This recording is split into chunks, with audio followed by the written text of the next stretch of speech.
목요 정치 토크 시간입니다. 이번 21대 대선에서도 충청권이 민심의 가늠자란 사실이 다시 한번 입증이 됐는데요. 충청 민심이 의미하는 것은 무엇이고 대선 이후에 시급한 과제들은 뭐가 있는지 배재대 최우택 교수, 단국대 이희성 교수와 이야기 나눠보겠습니다. 두 분 교수님 어서 오십시오. 네, 안녕하세요. 자, 21대 대선 결과를 보면 이재명 대통령이 대전하고 세종에서는 손쉽게 승리를 거뒀지만 충남은 좀 다릅니다. 충남은 15개 시군 가운데 9곳에서 김문수 후보가 사실상 이긴 걸로 나타났는데, 자, 충청 민심 저희가 어떻게 분석해야 할지 먼저 최 교수님부터 한 말씀 해주시죠. 예, 말씀하신 대로 이제 직선제 이후에 네. 사실은 이제 충청에서 이긴 후보가 무조건 이겼다라는 네. 공식이 이번에도 이제 통용이 된 것 같고요.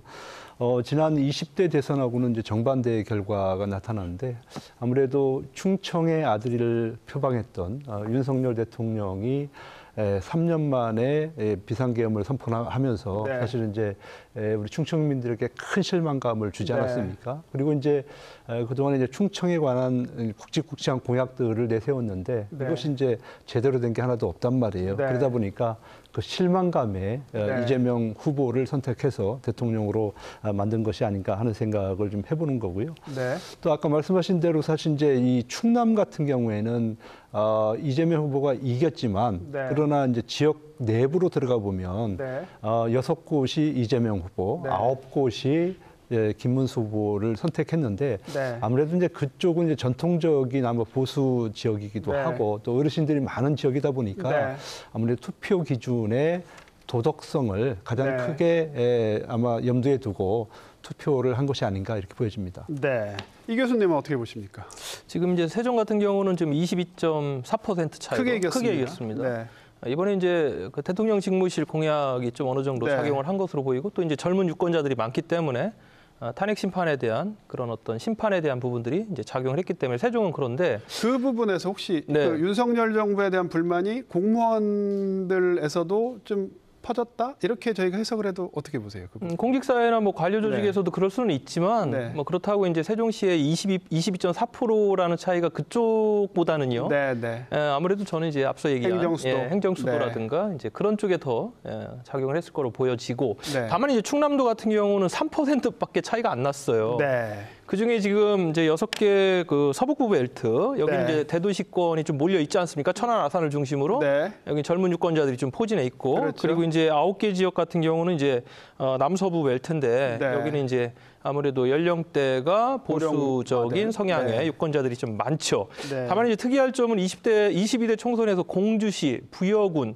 청양군, 민주당 네. 박수현 후보에게 표를 줬어요. 네. 근데 이번에는 바뀌었다는 것이고. 그렇죠. 근데 금산군 같은 경우도 황명선 의원이 현 지역구 의원이면서 표를 줬는데 네. 이번에는 이제 국민의힘으로 네. 돌아섰다는 거예요. 그래서 이런 지역에 대한 관심을 좀 가져야 된다. 네. 그리고 이제 이재명 대통령, 이재명 정부에서도 이 지역에 대한 어떤 뭐랄까요, 그 관심과 네. 좀 배려 이런 것들이 좀 네. 필요하지 않을까 싶습니다. 네.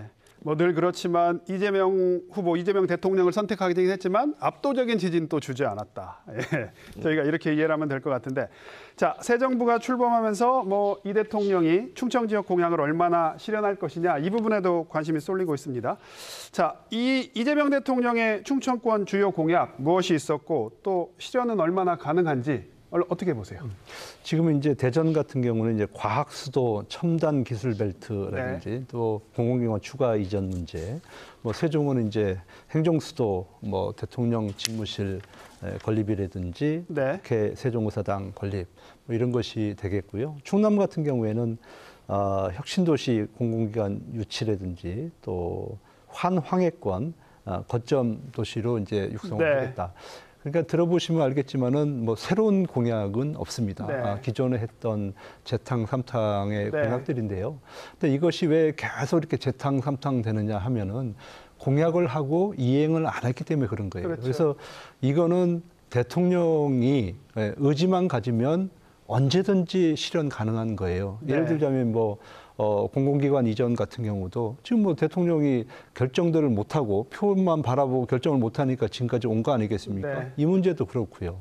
행정 수도 문제도 대통령이 결정만 하면 되는 거예요. 그러나 이제 의지들을 안 보이고 지금 수도권, 서울 수도권 눈치만 살살 보다 보니까 네. 이번에 이재명 대통령께서도 단서를 달았잖아요. 사회적 합의가 있다면 네. 이전이 가능하다 이렇게 했는데 그 사회적 합의라는 게 인구 절반 이상이 수도권에 살지 않습니까? 그분들이 사회적 합의를 해주겠습니까? 그 얘기는 결과적으로는 이 세종시 행정수도는 이번 정부 때도 어렵겠다라고 하는 것을 우리가 짐작을 할 수 있는 거 아니겠어요? 최 교수님 그렇게 보시는 거고. 근데 이제 예. 우리가 이제 그나마 조금 이제 희망적인 것은 하여튼간에 대통령도 민주당 소속이고 우리 지역의 대부분의 국회의원들이 지금 민주당 소속 아닙니까? 네. 또 대통령과 매일 아침 매일 만나야 되는 또 비서실장도 지금 충청 출신이기 때문에 네. 어찌 보면 지금이 충청의 수건 사업 지금 아까 말씀드렸던 그런 사업들이 일거에 해결될 수 있는 절호기회다. 그렇기 때문에 지역 왔다. 국회의원들 열심히 좀 해줘야 되겠다. 뭐 이런 부탁을 좀 드립니다. 네. 이 교수님, 최 교수님 여러 말씀해 주셨는데 행정수도 관해서만 좀 저희가 좀 짚어본다면 국회의사당, 대통령실, 세종으로 이전하겠다 이런 공약했지만 사실 법적, 제도적 걸림돌들이 많잖아요. 이걸 풀어가야 하는데 이 부분 어떻게 풀어야 된다고 보세요? 용산에서 일단은 시작을 했고 네. 청와대로 들어갈 것 같아요. 예, 근데 이제 그러면 그 다음 로드는 뭐냐? 그 다음 스텝으로 가야 되는데 네. 임기 5년 동안 대통령 직무실을 3번 옮기는 건 좀 무리죠. 네. 다만 좀 지속 가능한 형태의 법 네. 제도화 네, 지금 네. 말씀하신 부분인데 특별법은 지금 준비가 다 돼 있다고 합니다. 특별법과 함께 이제 개헌에 대한 약속들을 계속 해왔는데 네. 이제 그 시점이 어느 시점이냐 네. 그리고 거기에 이제 행정수도라는 부분이 명시화되느냐 네. 이게 제일 중요한 것 같고요. 그리고 그 이전에 좀 더 진정성 있는 모습을 보이려면은 네, 네. 법 제도와 함께 예산입니다. 예산. 네. 예산을 어느 정도 그러한 준비 과정으로 갈 수 있는 예산을 좀 수립하는 방안. 네, 네. 이거는 이제 협치가 필요하겠지요. 지역 내 네. 어떤 여론도 환기를 시켜야 되고. 네, 네. 그래서 저는 이제 3가지로 봅니다. 제도화와 예산화. 네, 네, 그리고 네. 지역의 협치. 이 세 네. 박자가 이루어지면 행정수도 완성에 대한 로드가 어느 정도 잡히지 않을까 싶습니다. 지역의 협치, 다시 말해서 어떤 지역 정치권들의 전략이 있어야 될 텐데 네. 자, 아까 강훈식 비서실장 예정자 얘기도 해주셨는데 지역 정치권, 민주당, 국민의힘 나눠서 어떤 전략으로 저희가 좀 대응을 해야 될까요? 최 교수님부터 말씀해 주시죠. 지금 이제 지역 현안에 대해서는 사실 네. 여야가 없어야 됩니다. 그렇죠. 그러나 이제 지금까지는 여야가 있었거든요. 그러다 보니까 서로의 이익만을 찾다 보니까 국민들은 안중에도 없었던 거예요. 네. 그러나 이제 지금은 다수당의 국회의원들이 많기 때문에 네. 얼마든지 좀 포용적 마음으로 네. 지역을 사랑한다는 마음으로 사실은 이제 결정하고 또 대통령께 보고하고 또 요청을 한다면 네. 저는 충분히 가능성이 있기 때문에 저는 좀 노력을 해야 된다. 다만 네. 이제 전제 조건은 지금 광역자치단체장들이 전부 이제 국민의힘이잖아요. 네. 그러나 이분들이 적극적으로 국회의원들 찾아가서 네. 좀 설득도 좀 하고 네. 부탁도 하고 이렇게 해서 이게 하나의 팀이 되지 않으면 네. 지금 우리가 나왔던 공약들도 또 우리가 5년 뒤에 우리가 한숨 쉬면서 돌아서야 되는 판이 되거든요. 네. 그렇기 때문에 그것도 이제 시기가 있는 거예요. 정권이 출범하고 나서 그 1, 2년 안에 이것을 해결하지 못하면 네, 어렵기 때문에 네. 지금 만나서 TF팀을 구성하든 뭐가 됐든 네. 지역을 위해서 노력을 해야 된다. 자치단체장과 지역 국회의원들의 협력. 이 교수님은?